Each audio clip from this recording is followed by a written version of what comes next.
I've done many a flat tire like that. Yeah.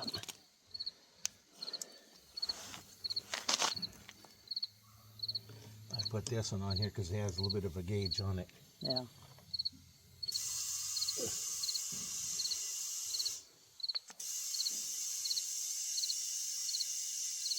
Your cat's all over your car.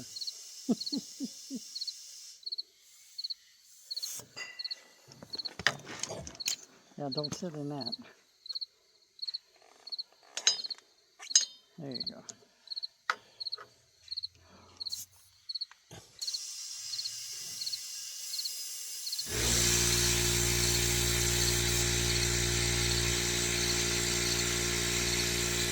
That scared her.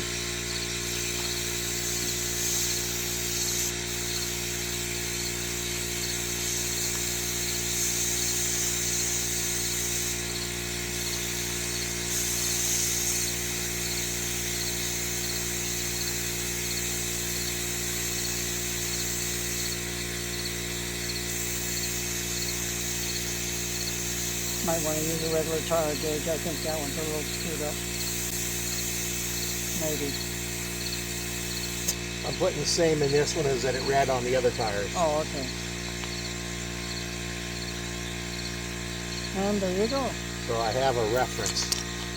See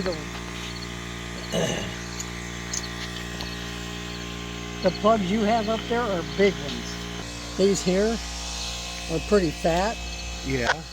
These are real skinny. Oh, yeah. So you might want to put these in your car instead.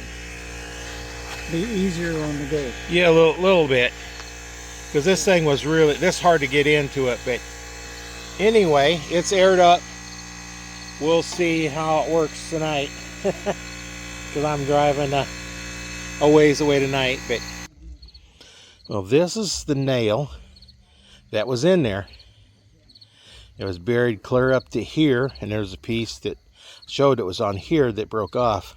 So it was buried in that deep. So whatever it was, I hit it, and it buried real deep in that tire, and who knows how long it's been in there. But now I'll go ahead and take the jacket up and a little bit, take the jack stand out, drop it down, take the wheel chock, and we're ready to go. Grab my tools. Those go back in the house. So that's how you put a plug in a tire that has a hole in it.